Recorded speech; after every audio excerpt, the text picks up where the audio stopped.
మాకు ఎప్పటికీ కూడా కలుసుకునేటువంటి వ్యక్తి ఈ జిల్లా అధ్యక్షులైనటువంటి ఎండి రజా గారు.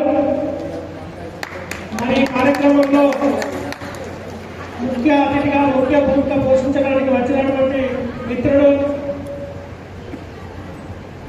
వెంకటేష్ గారు, ముఖ్య అతిథిగా వచ్చినటువంటి రాష్ట్ర జానపద కళాకారుల చైర్మన్ గారు, మరియు గౌడ సంఘం రాష్ట్ర నాయకులు అన్న సింగం సత్తయ్య గౌడ్ గారు, మా తోటి ప్రజాప్రతినిధి సర్పంచ్ ఇప్పలపల్లి రామచంద్రారెడ్డి గారు, ఈ కార్యక్రమంలో ముందున్నటువంటి పెద్దలు నిరసన నేత అయినటువంటి రాజగోపాలన్న గారు, మరి కార్యక్రమంలో పాల్గొన్నటువంటి కిరణ్ కుమార్ గారు రాష్ట్ర వర్కింగ్ ప్రెసిడెంట్ గారు, గజవెల్లి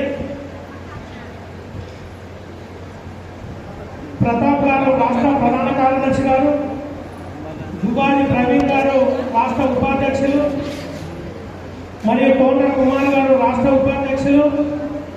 ఈ కార్యక్రమంలో మా మిత్రుడు మా పక్క మండలంలో ఉన్నటువంటి శ్రేయోభిలాషి కళాకారులంటేనే కళకు వన్నె తెచ్చినటువంటి దుబాసి శ్రీనివాస్ గారు, మరి ఈ కార్యక్రమంలో పుష్ప గారు, రాణి గారు, మరి ముందు కూర్చున్నటువంటి మీడియా మిత్రులకు, మా అక్కలకు, చెల్లెలకు, అన్నలకు, తమ్ములకు, డప్పు కళాకారులకు మరియు జానపద కళాకారులు అందరికీ కూడా శిరస్సు వంచి నమస్కారం తెలియజేస్తాను.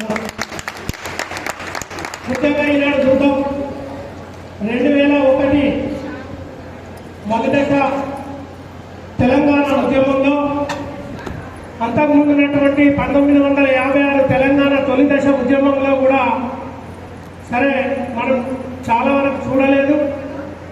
అప్పుడు ఉన్నటువంటి పరిస్థితులలో ఎంతో మంది ప్రాణాలు, 360 మంది ప్రాణాలు పోయినటువంటి సందర్భాలలో కూడా తెలంగాణ సాధించినటువంటి పరిస్థితి.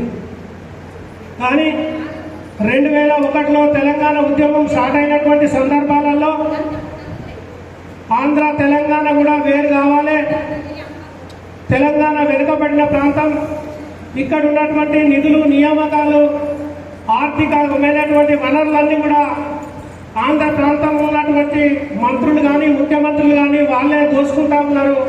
తెలంగాణ బిడ్డలందరూ కూడా చాలా వరకు నిరాశ నిస్పృహలకు లోనైతా ఉన్నారనే ఉద్దేశంతో అది అందరిలో వచ్చినటువంటి మాట.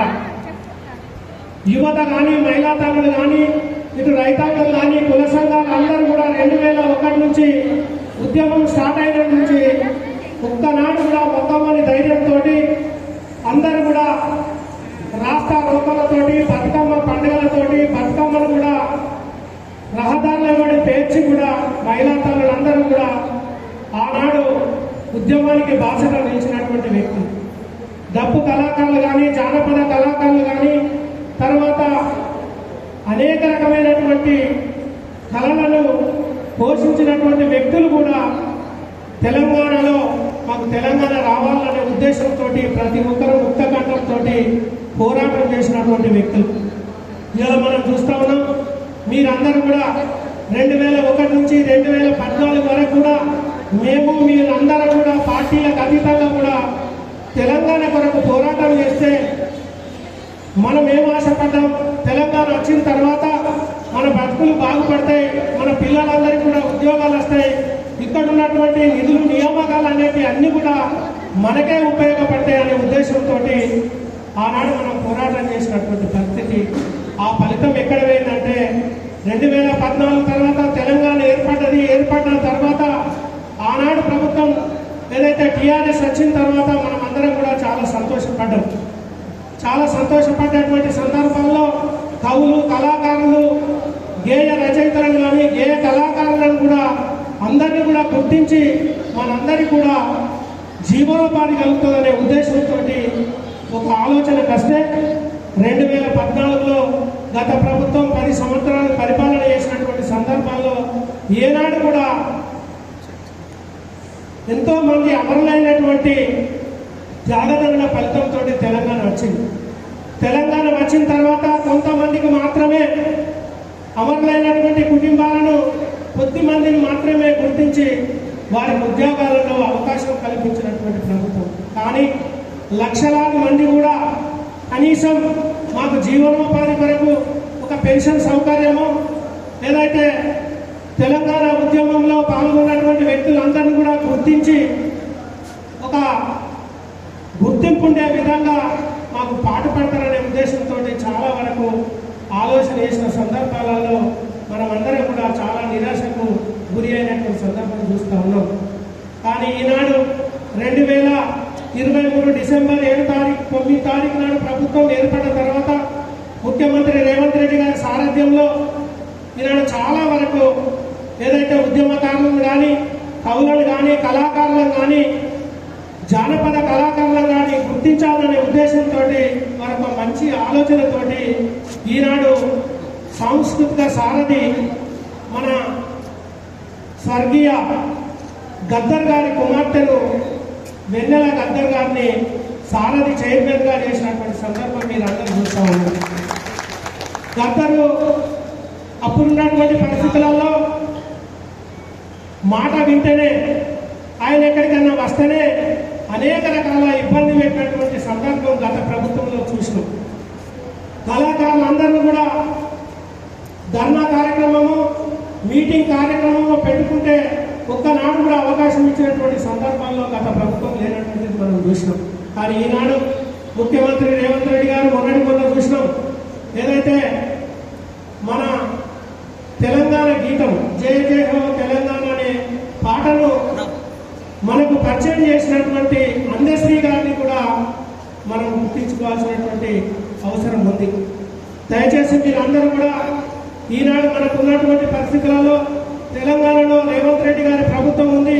ఇక్కడ ఉన్నటువంటి గౌరవ ఎమ్మెల్యే విజయరంగారావు గారి సారథ్యంలో ఇంకా కూడా రానున్న కాలంలో మా రజాకు చెప్తాం అన్న వెంకటేష్ గారికి కూడా మీ అందరికీ మళ్ళొక్కసారి అవకాశం కల్పిస్తాం. పెద్దపల్లి జిల్లాలో 13 మండలాలు ఉన్నాయి, తర్వాత అర్బన్ మండలాలు ఉన్నాయి అని 5 మున్సిపాలిటీలు ఉన్నాయి. మన దగ్గర కూడా కవులు కళాకారులు అందరూ కూడా చాలా మంది జానపద కళాకారులు ఉన్నారు. అని వందలాది వేలాది మందితోటి పెద్దపల్లి పట్టణంలో ఒక ర్యాలీ సందర్భం ఏర్పాటు చేసి మీ అందరినీ కూడా గుర్తింపచ్చే విధంగా, మీ అందరికీ కూడా రాష్ట్ర స్థాయిలో ఇక్కడ కూడా కళాకారులు అందరూ ఉన్నారనే ఉద్దేశంతో తెలిసే విధంగా మరికొద్ది రోజుల తర్వాత ఒక మంచి కార్యక్రమం చేస్తామనే ఉద్దేశంతో మేమందరం కూడా మీకు అండగుంటాం, మీకు చోదోడు వాదోడు ఉంటామనే ఉద్దేశంతో తెలియజేస్తూ మీరందరూ ఒకసారి గుర్తించుకోవాల్సిన అవసరం ఉంది. ఈనాడు ప్రభుత్వం, ఆనాడు ప్రభుత్వంలో ఉన్నటువంటి నాయకులు, మనమందరం, మన అక్కలు, చెల్లెలు, మన తమ్ములు అందరూ కూడా పాట పాడితే రోడ్డు మీదకి వస్తేనే వాళ్ళు వచ్చి ఏదైతే ప్రభుత్వంలో అధికారంలో ఉన్నటువంటి సందర్భం చూసినాం. కానీ వారి భార్యలో, వారి పిల్లలు ఒక్కనాడు కూడా గజ్జ పెట్టో, బతుకమ్మ పెట్టో, తర్వాత బోరం ఎత్తుకొని రోడ్డు మీదకి వచ్చినటువంటి సందర్భం మనం చూడలేదు. కాబట్టి ఏది ఏమైనా ఐక్యత రాగంతో మనమందరం కూడా పోరాటం చేస్తే, మీరందరూ కూడా పోరాటం చేస్తే సాధ్యమైనంత వరకు కవులు, కళాకారులను, జానపద కళాకారులను కూడా గుర్తించేటువంటి అవకాశం వస్తుంది. మీ అందరికి కూడా ప్రభుత్వంలో ఒక వెసులుబాటు కల్పించేటువంటి అవకాశం వస్తుందనే ఉద్దేశంతో తెలియజేస్తూ మీ అందరికీ ఇక్కడికి వచ్చినటువంటి మమ్మల్ని కూడా గౌరవించి ఇక్కడికి అతిథిగా పిలిచినందుకు మీ అందరికీ కూడా జానపద కళాకారులందరికీ కూడా ప్రత్యేకమైనటువంటి కృతజ్ఞతలు, ధన్యవాదాలు తెలుపుతూ జై హింద్, జై తెలంగాణ.